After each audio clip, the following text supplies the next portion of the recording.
And I'm pretending to pick randomly. Professor Bob Pease, would you care to grace the lectern once more? Make Bob very welcome, folks.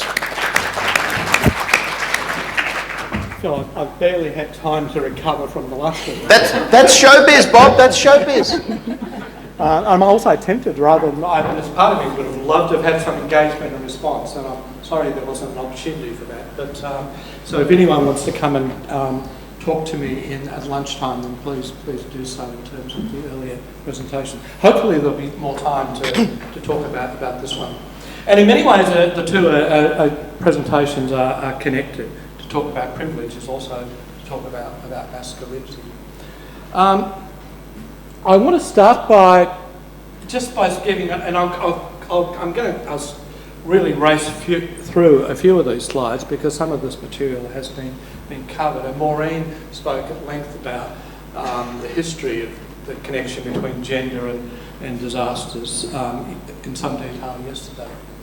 But disaster studies has been a field that's been very slow to engage with the issue of gender, and it really, as Maureen said, it wasn't until the late 1990s that there was any start.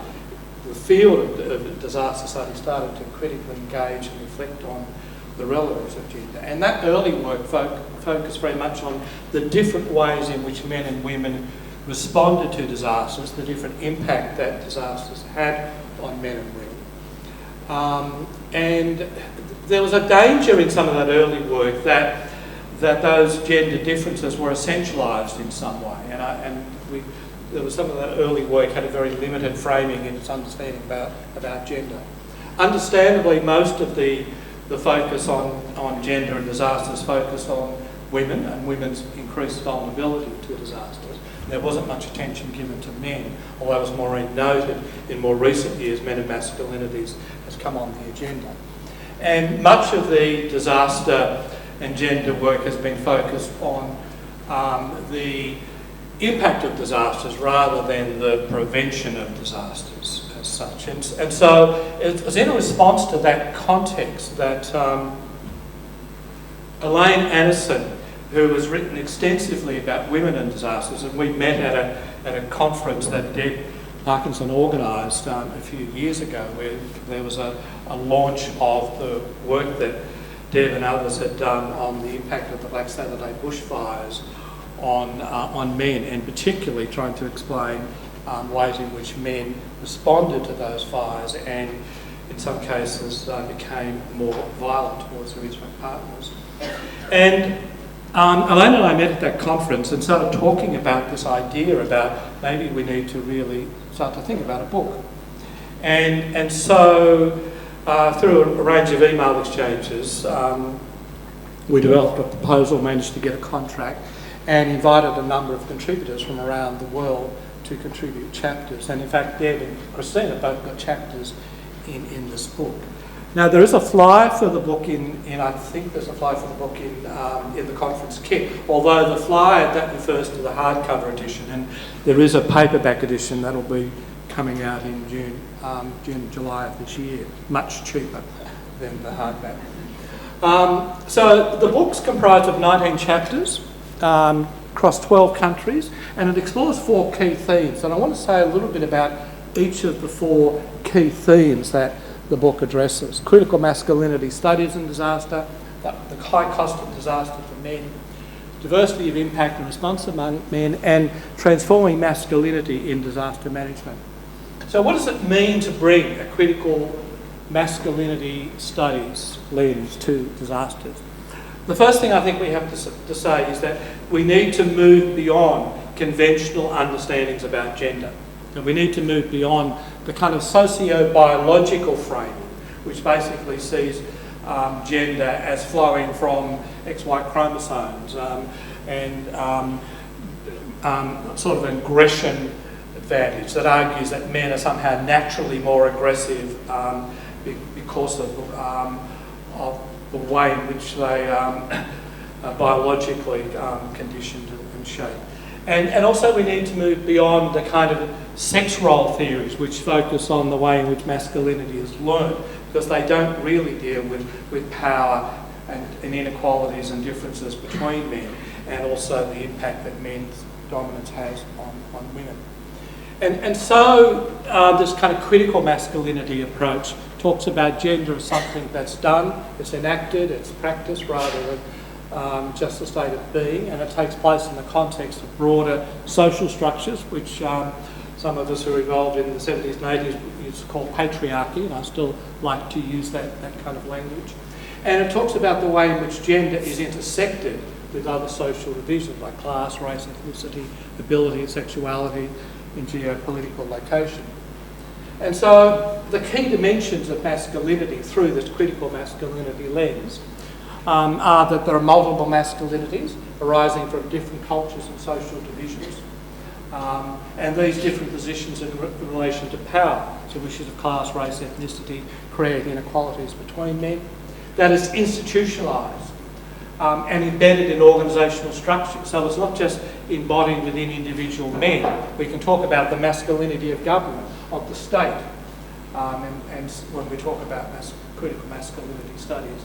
They are embodied by men and they're enacted by men. Men do masculinity in particular ways. But also they're fluid and open to change in response to wider changes in society. So this kind of, the idea of a critical masculinity lens is to actually broaden out the way in which we think about gender. And very often I think we think about gender in very limited and constraining ways. Raymond Connell talks about hegemonic masculinity, which I made some reference to in the earlier presentation. Culturally dominant in a given setting, idealised, promoted as desirable attainment for young men to strive toward, presented as heterosexual, aggressive, authoritative and courageous. Men and boys continually measure themselves against this notion of hegemonic masculinity. Power over women are signifiers of this form of masculinity, and it's associated with aggressiveness and capacity for violence. So this was the kind of lens that we were using and invited contributors to use as they started to explore the impact disasters had on men, and also what that meant for women as well. And so some of the chapters, again, some of these issues have been talked about in earlier presentations, so I'll skip over some of them. But a number of the contributors talked about the different relationship to risk that men and women have. And not only in terms of readiness to whether to stay and fight the fire or to leave, and not only that did that have implications for men, but during the Black Saturday bushfires, of course, as Deb will talk about more in detail, it had horrific consequences for their families as well, as partners and children stayed with the men to fight the fires. Disasters impact men's livelihoods through the loss of the provider role, and that has an impact on men who define themselves through their paid work. Men's experience of trauma in the aftermath of disasters is also shaped by masculinity, and I've done some research on deployment trauma, interviewing peacekeepers who've come back from war zones, and there are a lot of similarities between the kind of experience of trauma. And trauma for men is often felt as something that's unmanly, because it's to do with men like to be in control, and when you're traumatised, you lack control. So men find that as a threat to their gender identity as well. And so we see high levels of alcohol use, suppression of feelings, failure to live up to certain ideals of masculinity, emphasis on stoicism, rugged individualism, increased levels of violence against women. And in some ways, one of the areas that I think is underdeveloped, and I think we need to explore, is that I actually think we as men need to allow ourselves to experience vulnerability more. And I think many of the problems associated with our role in the world is that we think of ourselves as men as being invincible, as being invulnerable. And I think the more we embrace our sense of human vulnerability, we may then start to think about our relationship to the planet and nature in different ways. And a number of the contributors start to look at the impact that disasters have more broadly on gender relations. How does gender organise the experiences of men and women on the ground? There's what some refer to as a glass escalator effect, in which men come to the fore and play leadership roles in sort of disaster recovery, and often that's connected to the different caring responsibilities that men and women have as well. And so the question is often addressed as how how do disasters impact on gender relations more broadly? To some extent, they destabilise gender relations, and they threaten sort of traditional gender roles. And yet what we also see is that patriarchal gender relations are still very highly resilient in the face of disasters, and on the whole they seem to entrench patriarchal gender relations rather than challenge them. We have a number of chapters looking at the impact of a number of different population groups, and this conference, theme of this conference is to address those greater vulnerabilities. And so I won't say too much more about that here, but I want to kind of really move to kind of open up a question about it's the key concept. I mean, I know diversity is again another key concept that underpins this conference. And I really think that we shouldn't take these concepts for granted, and I think we do need to problematise them in some way and interrogate them. Because often when we talk about diversity, we're really talking about individual characteristics that are to do with sexuality or age or race or gender.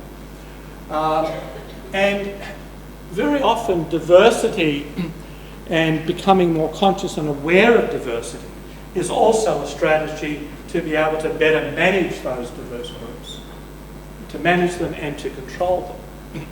And sometimes the language of diversity takes our attention away from the structural dimensions of the issue that are actually excluding and marginalising those particular people. In some ways, diversity is also a safer way of talking about these issues than talking about patriarchy or sexism or racism or white supremacy. These are much more challenging concepts. Diversity is a softer way in which we can talk about this. And so I much prefer the language of intersectionality. And I was pleased to hear Maureen refer to this sort of more academic concept, because I think intersectionality is another way of naming the issues, but by putting a focus on structures and systemic structures that actually exclude people rather than the characteristics that people inhabit. The final section of the book, we started to look at various strategies for change, and just to say something briefly about 5 of them. There's an acknowledgement throughout the chapters that firefighting and emergency services are male-dominated organisations, often operating on a command and control structure, male-dominated, often misogynist and sexist, and we really need to shift and challenge the sexism and misogyny that are embedded within those services.